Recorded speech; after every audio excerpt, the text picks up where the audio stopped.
Wow, so many of you here. Hello and welcome. My name is Gemma Malone, and this is my colleague, Kimani Williams. We're here today to present Fibre Network Digital Twin Accuracy, a GIS success story.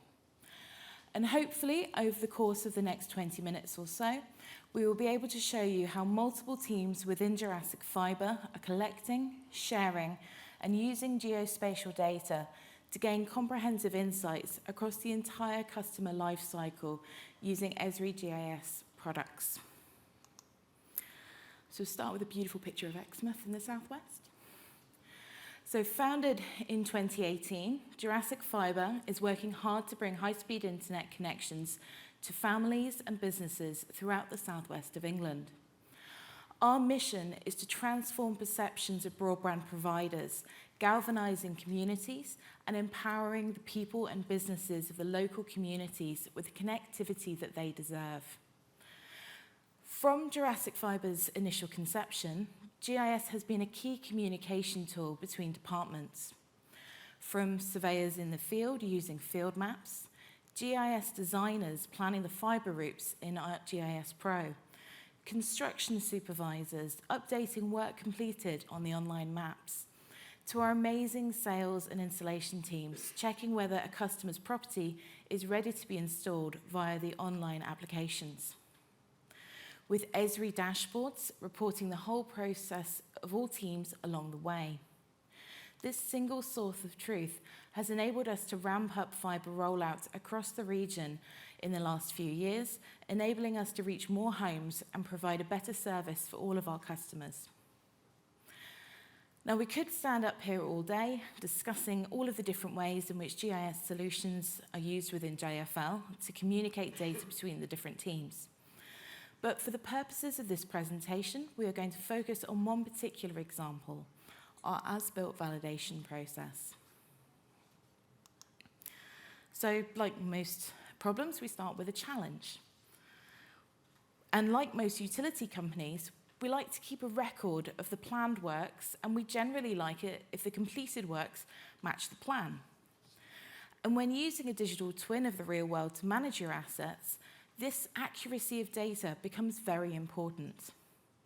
However, even the best made asset designs do not always go to plan, with unforeseen hazards and obstacles occurring along the construction process. Our highly trained construction teams manage these obstacles as they arise, sometimes resulting in small changes from the original design. However, when you multiply these changes across large areas and different construction contractors, the differences between what has been built and what has been planned for logically can start to mount up. But how do they report this to someone who can update the maps? Do they send an email, make a phone call, Teams or text someone back in the office? Should they use a separate ticketing system to report these changes? The key was to make this as simple as possible for the teams in the field. This question was answered within JFL with the creation of our as-built validation process within the GIS environment. A decision was made to resurvey and validate our built environment after it had been handed over from the construction teams. The diagram shown illustrates a very basic version of our build process and the different departments involved. This would help us to align our assets, ensuring that the information that was being communicated to teams downstream was accurate and thus improving our customer journey. But what did the process need to include? And after capturing all of the information, what did we do with it? It was easy enough to identify the two teams that would need to collaborate on the process, the as-built survey team to survey the equipment, and the GIS operations team to update the logical network to match. But how do we make this work? How were the areas which needed to be surveyed identified and assigned to the teams? How should the surveyors let the GIS team know what was wrong and where? How would the GIS team understand and use the information once received? And were there any existing systems that we could use to do this? Now, there were existing systems and processes that could have been used, but this was an opportunity to do something new and more streamlined. Both teams were already drawing from the same data source, and they were using maps to do so. So why shouldn't the whole design change process be handled within the GIS environment as well? Well, Kimani is going to show you how. Thank you, Gem. Now, let me walk you through a simulated story of how we use ArcGIS technologies in order to boost our collaborative efforts within the as-built validation process, which we'll nickname ABV. Here we have our most seasoned surveyors, Philip and Terian, validating infrastructure in field when they've noticed something strange. An equipment that we have serving customers has been installed on the wrong pole. This is where they boot up ArcGIS field maps to access the digital twin and begin data collection. For the ABV data collection, we have chosen to use related tables with questions integrating with the as-built validity. Quality management is crucial for this process, as the quality of output is determined by the quality of input. And this process is tailored in such a degree to allow our surveyors ease of use when providing the optimal data for ABV, allowing Philip to capture pictures, input data using domains, and fields being calculated on the fly for him, as he highlights equipment installed incorrectly, or it actually installed in reality, and finally submitting the design change to our enterprise system. While all data is being submitted in field maps by Philip, we have numerous background processes and scripts executing simultaneously. Through database procedures, registered database views, ArcPy and ArcGIS Arcade, reading data being inputted and performing geospatial analytics and data conversion for the GIS operations team to action downstream, as infrastructure being flagged as validated, or in the case of our story, the equipment needing a design change. For an overall appreciation of the AVB process, it starts when the construction checks are completed and ends when sales can pick up the said area. Online maps, dashboards, and Pro have helped greatly in data visualization as the data flows through different teams, allowing for the integration of our operations process and technical ingenuity to solidify collaboration. Now back to our story. The data surveyed has been processed, and now Maurice from our operations team uses the dashboard to view the validated metrics for the area. Maurice notices that there's an equipment that has been flagged, and uses the information to analyze that it has been in fact installed on the wrong pole. He uses the interactive map, legend, widgets with all the infield pictures provided by Philip to understand what exactly needs to be actioned within the digital twin for us to advance this area to the sales team. Now understood, Maurice moves to ArcGIS Pro, where he accesses the data and does one last check before committing the changes. We keep quality management close to our hearts in Jurassic Fibre, and as such, as Maurice commits his update for the ABV, there are numerous processes happening in the background in Pro to ensure that we have a robust standard of data quality, upkeeping the network topology and data integrity through database procedures, attribute rules, and domains, just to list a few. Pro has allowed Maurice to smoothly design our network and commit changes needed to upkeep the validity of our digital twin, all while collaborating indirectly with the surveyors as the data transitions into information through our developed processes. This ultimately minimizes any risk for customer interactions downstream, showcasing how we use geospatial data to gain comprehensive insights across the entire customer lifecycle. In the original scope of work for this new process, we also mentioned needing methods of administration for both the surveyors and the GIS operations team. Using the same data, 3 additional dashboards have been developed. The first one enables the survey coordinator to clearly identify areas ready for an as-built survey and assign them to the survey crews. The second is used by the survey crews, where they can see which areas they are working in and the progress they are making. And finally, the third, which is used by the GIS operations team manager, to monitor and report on the progress of the as-built design change requests in the digital twin. All three provide users with additional insights and control of the process, validating the work in near real time. As we have just described in the technical demonstration, the development of how the as-built validation process has allowed increased communication and collaboration between the surveyors and the GIS operations team, using Esri's field maps, database store procedures, ArcGIS dashboards, and ArcGIS Pro. But this is not the limit of its impact. Thank you. As we mentioned at the beginning of the presentation, the as-built validation process is just one of the many ways in which GIS technologies are used within our workflows. This data flows from the original decisions made by the commercial team all the way through to our customers viewing the website. The diagram shown illustrates where this new process fits within our life cycle of our data, after the construction phase, but before sales, meaning that we have a higher confidence in the accuracy of our data within our digital twin before the customer experience begins.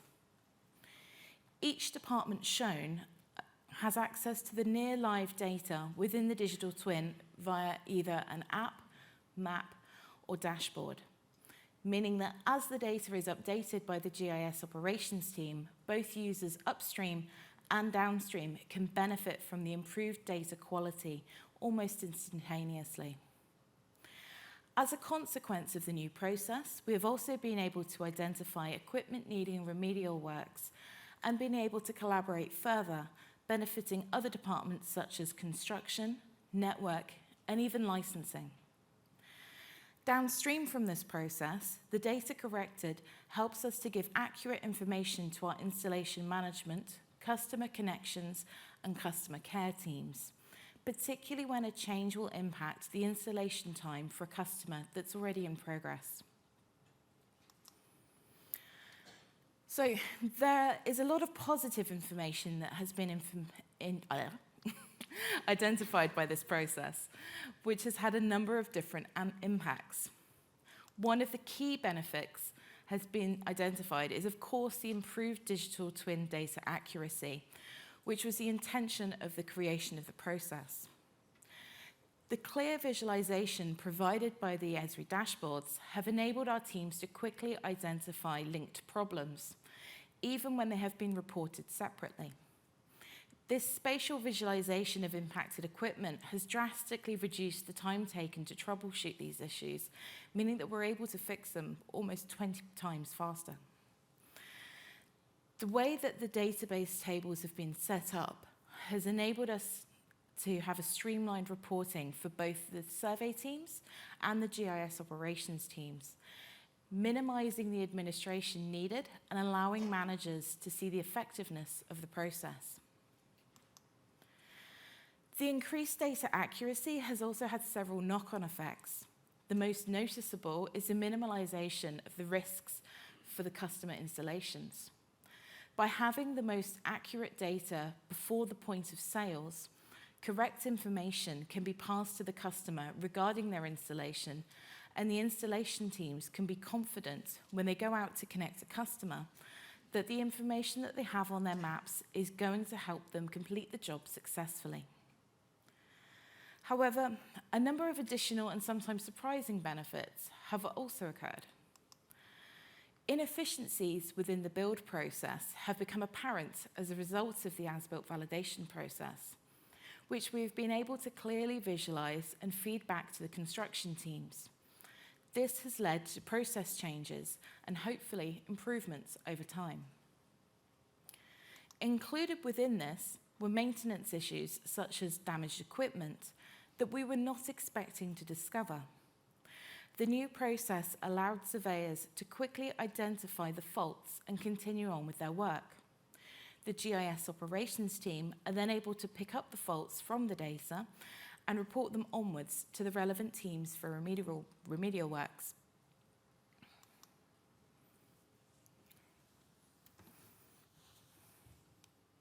From the conceptualization, creation, and implementation of this process, we have learned several lessons along the way and developed future plans which should provide the business with more insights of our network's infrastructure.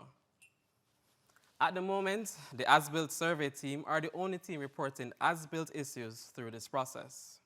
But there are other teams visiting different parts of the network on a daily basis. The next step will be to roll out this process and functionality to allow more teams to report on the constructed network as they highlight discrepancies that do not match the maps. This could include other surveyors, compliance teams, and customer connections. The existing workflow is still a work in progress. We are constantly receiving feedback from both the survey and operations team on new functionality that they would find useful. One of these functions includes the handling of inaccessible equipment and how we would go about prioritizing revisits to these areas. Another is that in the first iteration of the dashboards, they did not include much of a way of reporting for the team. But over time, we have refined this and we look to optimize this even further. When first developed, a basic scope of works was included. Very quickly, it became apparent that we needed to expand the scopes of works to include new information and new drop-downs to be available for different situations. This is where we have altered the database schema to suit and are now using related tables to the feature classes to encompass the works required. To test this process, existing areas already released to sales was used.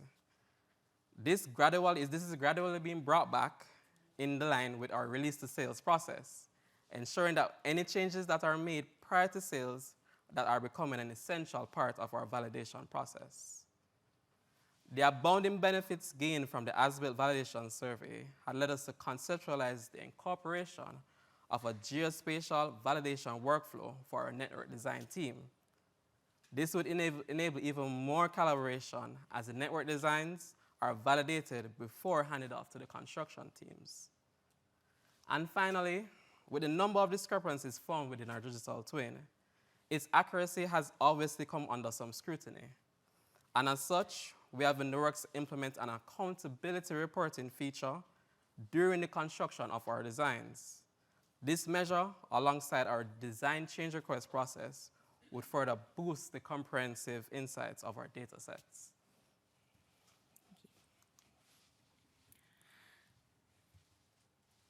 In conclusion, this new GIS workflow within our existing processes has helped to boost the collaborative efforts between a number of different departments within Jurassic Fibre. The time, reputation, and monetary savings are already very evident, and we look forward to seeing how else GIS functionalities can add value to our business going forwards. Thank you for your time and attention, and we hope that you enjoy all of the presentations today.